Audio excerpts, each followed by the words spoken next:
In this video, I'm going to be showing you how to improve on any Voltaic benchmark or even your normal Valorant aim. But who am I? Well, I'm just simply a Immortal complete guy. I don't have an ego. I have credentials here, baby. I started from plat and I worked my way up and grinded to this shit, okay? Which is not an easy feat by any means, alright? We call that rags to riches. Now, in order to get ourselves from rags to riches, I'm going to try to do this as quickly as possible, and hopefully I can explain this perfectly. The way this benchmark works is it has 3 categories. The categories are going to be this far left side, flick tech, micro, stability. Then it breaks off into 8 subcategories. 8 subcategories of dynamic, core, and reflex, and you can read the list yourself. Now, in each subcategory, it has a scenario. Altogether, you have about 21 scenarios, and usually it could go, as you can see on the list, to either 3 scenarios per sub or 2 scenarios per sub. The cool part about this whole list is that once you link your AimLabs account to this profile, it'll actually automatically get all the energy ratings, which is like your skill rating, and it'll give you your rank. So if you play this through, it'll give you all like the data you need. Now, once you get your data, you might have a lot to work with, like I did. Like I started plat before I did any of this shit, alright? And you can see all my scenarios were all low energy ratings. So what I decided to do was I decided to focus on the weakest one. What I recommend for people to do is don't just grind all of these scenarios. Don't make the benchmarks your like aim training routine, okay? What I recommend is you look outside and you look for resources to improve. One of the best resources I can recommend you is the Voltaic weakness sheet. Now, this weakness sheet has a bunch of different type of aim training routines for you to utilize for the benchmarks. So what I recommend is before we even touch the benchmarks again, you utilize this weakness sheet. You would find the weakest one. So for me, let's just say it's precise. I would go to precise. I would see precise here, and I'd go to the weakness sheet, and I'd find it in here. And in here, you can see precise tracking and stability, which is what I need to improve upon. And I would grind this list a day in advance or so, or even 2 days in advance, and kind of get a feeling for how I should be aiming, how I should be playing. This playlist, strictly technique is what you want to use, okay? Weakness sheet is for training. Benchmark is for scores. You got to just make sure that's in your head. Now, what to look for, even when you're playing the weakness sheet, see how your arm's moving. VOD review your videos a little bit and see how your aim training, where your aim's on and off is. I'm going to actually go through it here, and I'm going to show you exactly what I would do. I'm going to pull up a VOD. Now, here we have the VOD. The good part about AimLabs is it has actually, like, you can slow shit down to, and it has, like, lines. It has a pathing. So, as you may know, if you've watched my videos in the past, is I have a calligraphy issue where my aim is just not straight at all. I'll overflick, or, like, all my lines are curved. Like, you see how it's, like, curved? Like, I don't even know what the fuck that is. So, what I would try to focus on is when I played the weakness sheet, I would try to make smoother lines. I try to focus on getting a smoother technique. I would try to watch how my hand moves. What I realized, like, when I played is like, sometimes certain positions, like, if I put my arm all the way this way, very uncomfortable to aim with like that. So I try to fix that and adjust it to where I try to use my arm a little bit more. I try to use my wrist a little more. Get a feeling for what I like and what I don't like, and that's what you should be doing too. Now, let's just say you're VOD reviewing, and you can't really understand what I'm doing wrong. Like, I can't tell. What you then do is you're going to go either on this AimLabs, the leaderboard, on the left-hand side. It should usually be there with everybody else's VODs. You watch their VODs and see how they aim. Then you want to try to replicate that and see if you can kind of copy what they're doing, okay? Then if you're still confused, what I recommend you do is you open up on YouTube, you search up that benchmark scenario, you go through it, and you watch people for hand cams. So, like, you can see here, let me go back. Like VT Just Shot, like there's Radiance and stuff like that, who have hand cams, which is friggin' incredible. This is Shishigami, the GOAT, legendary gamer right here. This guy, he's in the Discord, by the way. Oh, shit, shameless plug. He's a Radiant player, okay? Radiant level aimer. So, he has a hand cam here, okay? Which is perfect for us, because that allows us to look at his aim and see how he's aiming. What we want to do is we want to steal Shishigami's technique, okay? We'd want to take his technique and make it our own. So you can see how he's kind of moving his arm. It's actually, he's doing more arm aiming than he is doing wrist. Like, gosh, this guy's so handsome and amazing and talented. So, you'd want to replicate that and copy that, okay? So if you're doing that, I recommend, actually, realistically, you view this kid's channel. He's got all the Grandmaster training. He has a lot of hand cams for some of them, too, so that you can watch and try to replicate. That's what I recommend, all right? That's like top 5.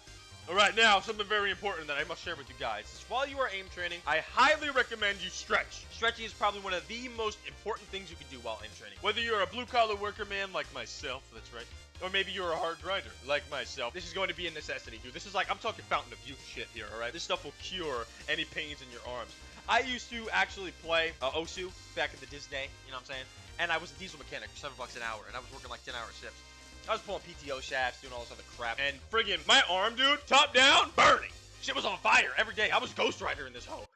It was going bad. You heard that? Oh, damn. Redacted. With all that pain, I needed to figure out ways to stretch.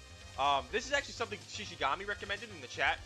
He actually said this out. I actually follow some of these.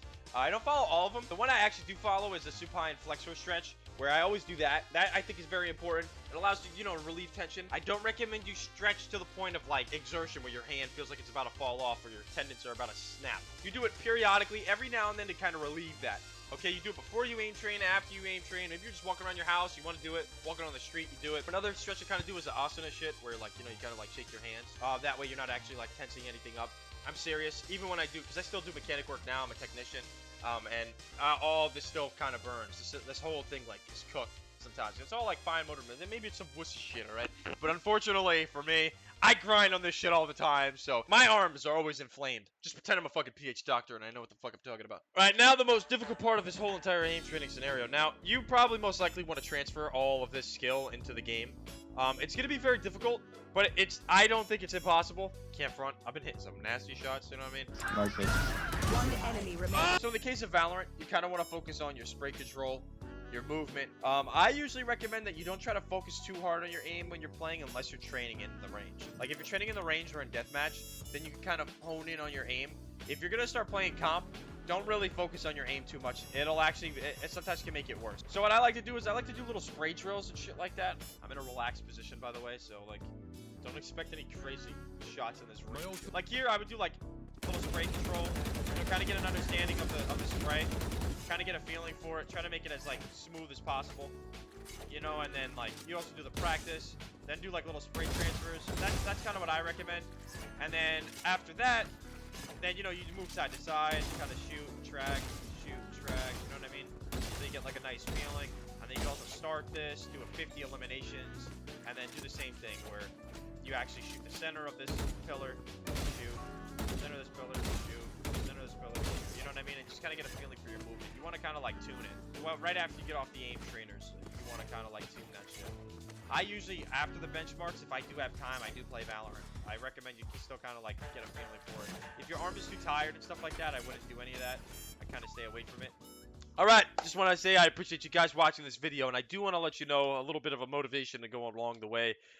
Do not be ashamed of having to work for your things. If you start lower, and I know it seems frustrating, you see all these other people, try not to compare yourself to some people. I know there's a lot of things online where it's like, I've never aim trained in my life, and I've hit Radiant. And it's like, good for you, man. Everybody's different. But I think that realistically, if you aim train, you will improve. Kind of want to just enjoy the lessons that you learn along the way. There's nothing wrong with building yourself up. No matter what level you are, no matter what age you are, it's never too late to build yourself.